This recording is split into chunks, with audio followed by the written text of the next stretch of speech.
So welcome back to our conference on the Congress of Ljubljana. Just as the Congress was already almost finished in the middle of May 200 years ago, so we also have almost reached the end of our Congress, our conference. In the next 3 hours, we're going to hear the last 7 papers divided into 2 sessions. And I have the honor of leading the first of these 2 sessions with the title Archival Sources and Historical Perceptions. So let me go to our first speaker, Dr. Gerhard Gonsa from Vienna. Dr. Gonsa studied history and political science in Vienna. He's a member of the Austrian Institute of Historical Research and has been since 1997 working as an archivist at the Austrian State Archives Department Haushof- und Staatsarchiv, which, by the way, is one of my favorite archives. Dr. Gonsa is in charge of diplomacy and foreign policy of the Habsburg monarchy and the cabinet archives. So, Dr. Gonsa, please, the screen is yours. As you already have mentioned, I come from the Haushof- und Staatsarchiv in Vienna, which is one department of the Austrian State Archives. So I'm just covering the part which is always also kept in the name Haushofstaat. That means the family of Habsburg, the house, it was called Haus Habsburg. That's the family archives. Hof, the court archives, really extensive archives of the imperial court keeping in Vienna. And last but not least, Staat, that meant diplomacy and foreign politics. I was invited to give you an overview of archival sources on the Ljubljana Congress 1821 in my archive department. To make it not too complicated, I will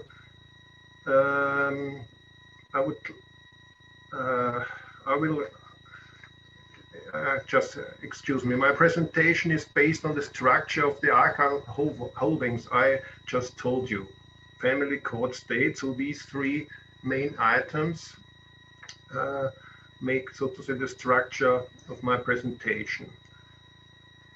I would like to start at the end. So first I will talk about diplomatic sources, then about those of the court, and finally those from the Habsburg family archives. Since I don't want to bore you with a mere accumulation of reference numbers, which I think would be the danger if you ask an archivist for sources in his archives. By the way, these references can be found quite easily in the database of the Austrian State Archives called AIS, Archivinformationssystem, Archive Information System. So I will concentrate on the most important sources I found, of which I would also like to give you not just the references, but at least a rudimentary impression concerning as well their contents. As far as diplomatic political sources on the Congress in the narrower sense are concerned, I have to recall the presentation given by Karin Schneider. The most important of them are completely collected in the holding Staatskanzlei Kongressakten, State Chancellery Congress files, and their archival box number 22. Mrs. Schneider has really did really extensive research on these sources. She even made them available online, so it's not my task to talk about this again. So therefore I had to check other diplomatic file groups of this period for relevant materials. Obviously, the diplomatic correspondence with the Austrian envoys at the courts of the states participating in the Congress contains hardly any details of the negotiations themselves, as all the important players from the state chancellor downwards were present in Ljubljana in person. What you find in diplomatic reports, more formal questions, for example, does the Prussian king come to Ljubljana or doesn't he want to, things like that. So it's more formal things. So it's very extensive sources there, but I saw no real details on political negotiations. But all the more, in contrary to these rather poor things happening, what happened in Laibach itself, but all the more reports can be found there on the war events in Naples and Piedmont and the reactions to them in London or Berlin, for example. That was what people really touched there, and there was a lot to tell to the Austrian center. And most of all, you can find such in the reports from Naples. Even the commander of the Austrian army is represented here with some. It's in Staatenabteilung in Italian, Neapel, Varia. It's not a lot of material, but I just want to give you the hint that not the Congress itself, but the surrounding things happening are covered by diplomatic correspondences. Sometimes Austrian diplomats even wondered how quickly the news arrived in Berlin. They just had the impression sometimes that Germans knew things before themselves. It's interesting. Nevertheless, Ljubljana, sure, it's called Laibach in our sources at that time, is very present in diplomatic correspondences of that time anyway, and there are quite a few reports from the envoys to Ljubljana and instructions to them coming from Ljubljana. That comes because with the stay of the state chancellor, you would say foreign minister today, Metternich himself in Ljubljana, that's so to say the foreign policy center of the Danube monarchy, in some way was not located in Vienna, but in Ljubljana for quite some time. So if you go through the files and look for Ljubljana, the name Ljubljana, you find a lot of things. As I told you, not directly on the negotiations, but on many other things. But it's interesting also for an archivist to see that the center could have moved from Vienna to somewhere in the monarchy without problems. So if you find many instructions from Metternich to London or somewhere else or Paris coming from Ljubljana. Okay, that I have to tell you was everything concerning diplomatic sources. If we look at the Ljubljana Congress from an organizational point of view, that means what it meant to organize the journey of the emperor and his extensive entourage to Ljubljana, and to ensure that he lacked nothing during his stay, which should at the end last almost 5 full months. You already told it, from the beginning of January to nearly the end of May. The sources from the group court archives are of great importance. One gets the impression of a well-organized and extremely experienced apparatus of various authorities that worked very well together. There is one whole archival box, reference number Neuere Zeremonialakten Sondere, newest ceremonial files, special series number 32, where these details on the journey to Ljubljana and many administrative details are kept. Some additional material, especially concerning travel expenses of Archdukes Ferdinand and Franz Karl, who also came here to you. I mean, I'm just present online. In my mind, I'm with you. And the King of Naples can be found in the files of the Hofrechenamt, Court Accounts Department. To me, as a non-specialist, it was interesting to see that the Austrian court had also to pay for the Tsar and for the King of Naples. Everybody was invited. It's my impression. So also the journeys of the Tsar and of the King are very, very are given in all the details of the route and so on in these court documents. Both the ceremonial department and the court accounting office were subordinate to the Obersthofmeisteramt, the Lord High Steward, the highest court official.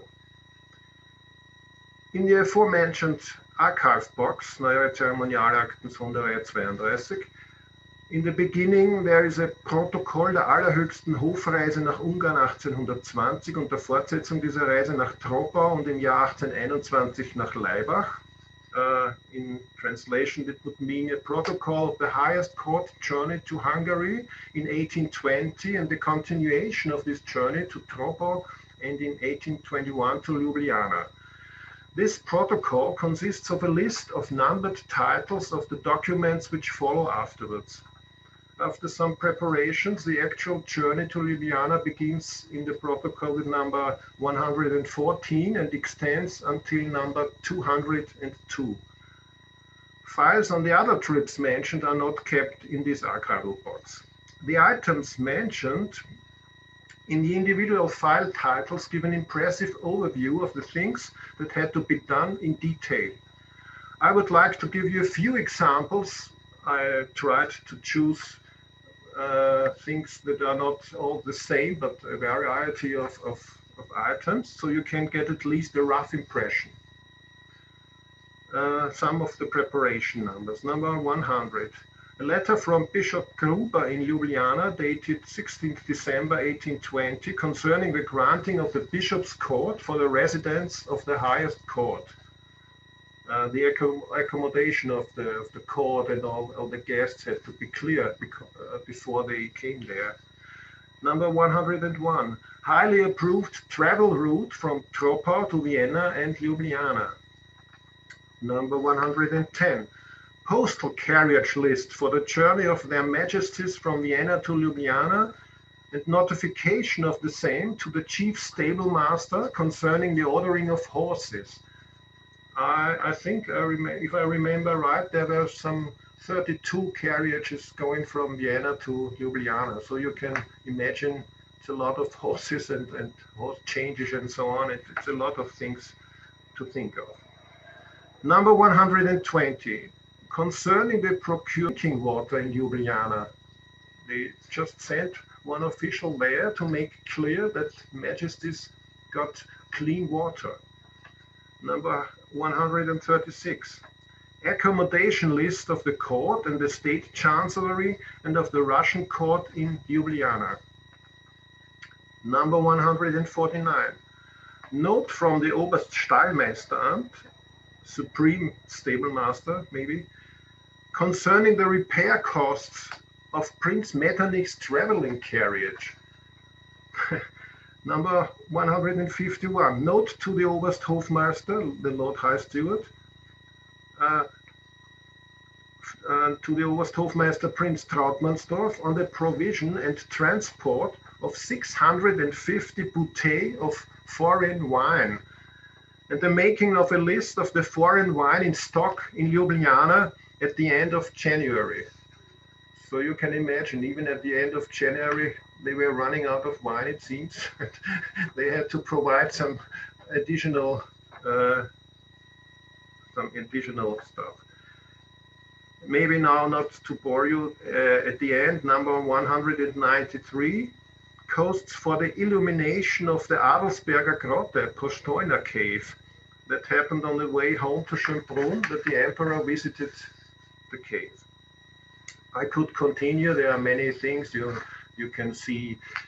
They had a Te Deum when the war in Naples went to a good end, and Ljubljana had to be illuminated on that occasion.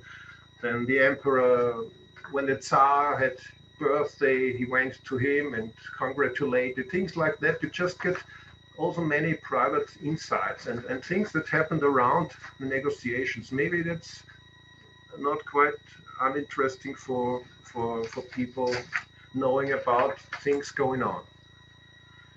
I now come to the sources from the Habsburg Hausarchiv, family archives. In the holding Hausarchiv Hofreisen, court travels, there is, in my opinion, a highly interesting source. Emperor Franz I personal travel notes, which he kept in a diary he called Journal, from the beginning to the end of his journey and stay in Ljubljana. These diaries consist of 11 notebooks, it's rather small notebooks, and are kept under the archive reference Hausarchiv Hofreisen box 46. In addition to the notebooks written in his own hand, there is a fair copy made on the basis of the notebooks, which were sent to Vienna by the emperor on an ongoing basis. You can see in the ceremonial files that every month or every week even he sent his notes to Vienna, and people there had to copy it and have a fair version of it. It was very important to the emperor to keep this made. The copy version comprises 477 pages. Beside the notebooks and the copy, there are enclosures added in that box with statistical material compiled especially on the occasion of his visit on various military and administrative institutions, for example, concerning the staffing of the Gubernium, the provincial prison house, the Institute for the Poor, a list of the ladies of the Ljubljana Society, an overview of the students of the Ljubljana Diocesan Grammar School, various sites and suggestions for travels, etc., etc.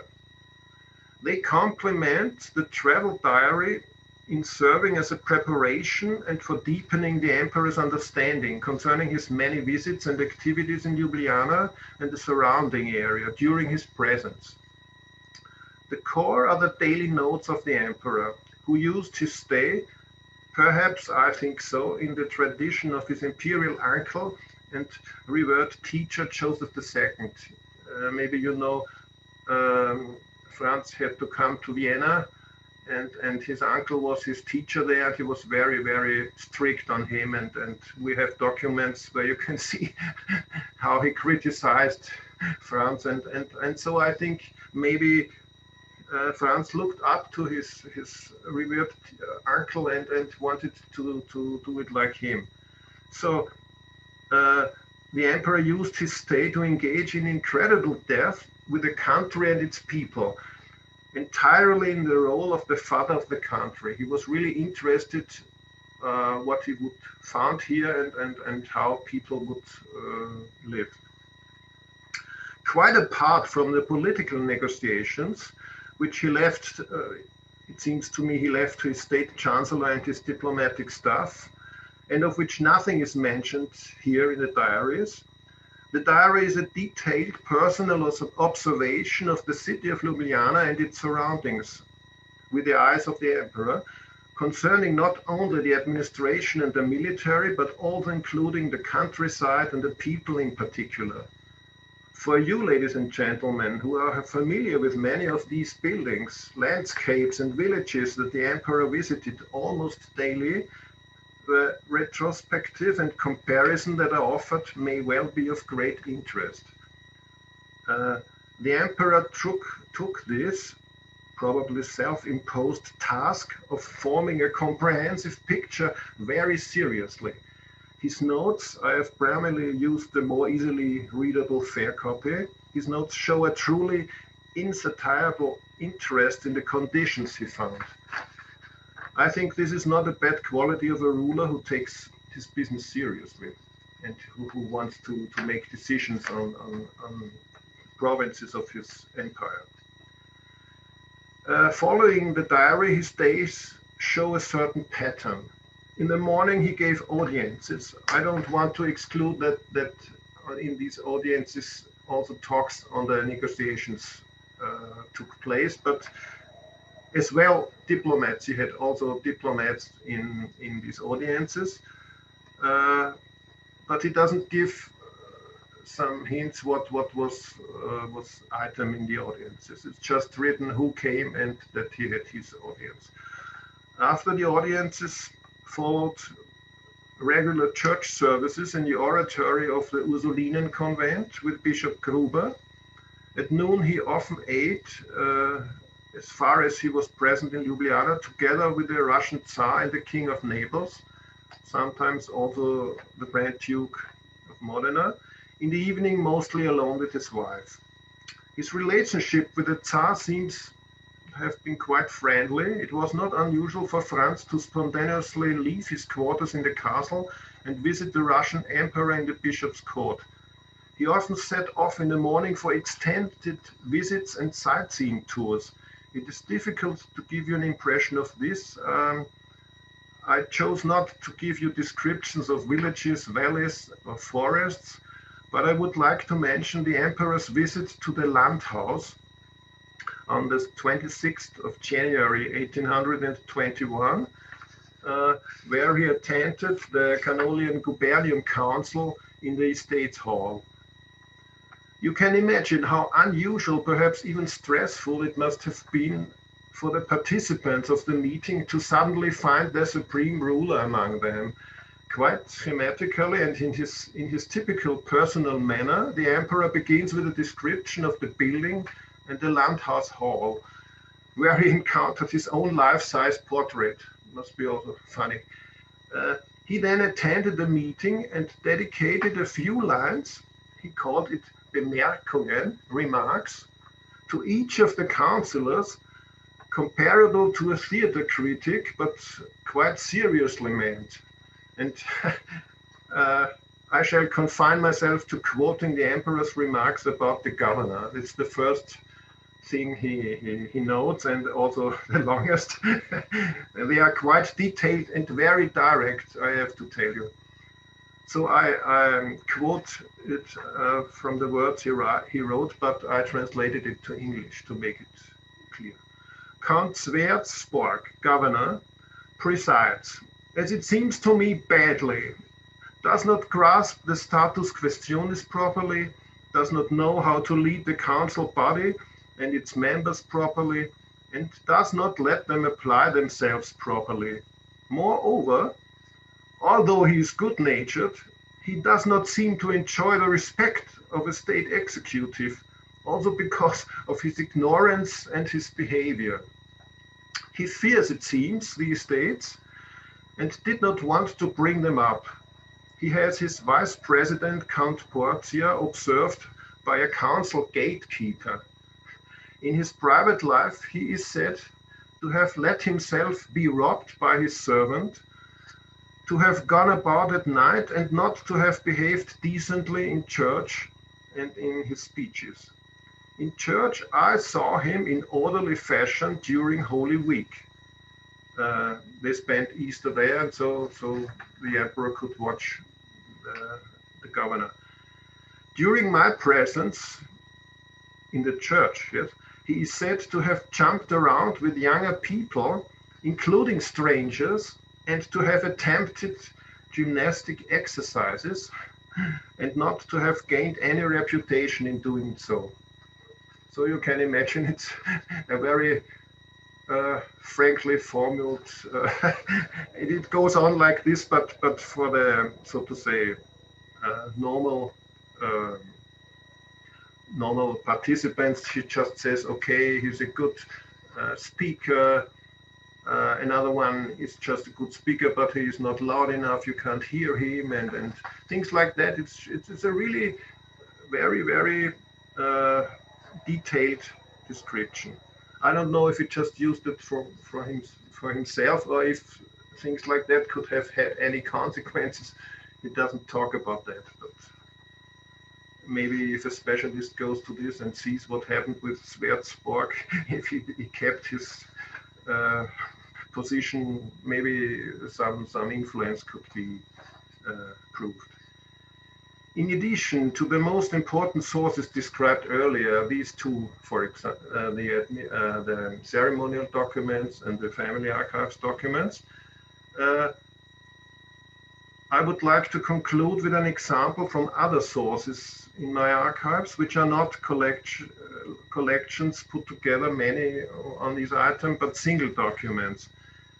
They can offer interesting additions. You know, we have many files which are just numbered files, and they have to be so to say, comprised in indexes, and you have to go through every year with the name Laibach, and then you can find single documents. That's the case in also several archive holdings. And as an example, because my friend Dr. Rachen told me it would also be interesting for Slovene researchers and maybe inhabitants of Ljubljana, in the assembly of the Staatsrat, the Council of States, the Emperor's highest advisory body, after the Congress, the request of the Laibach, of the Ljubljana magistrate, was discussed with Franz after his return, whether or not he would allow the municipality to erect a monument in memory of the Congress, namely on the site which in future would no longer be called Kapuzinerplatz, but Kongresplatz, Congress Place.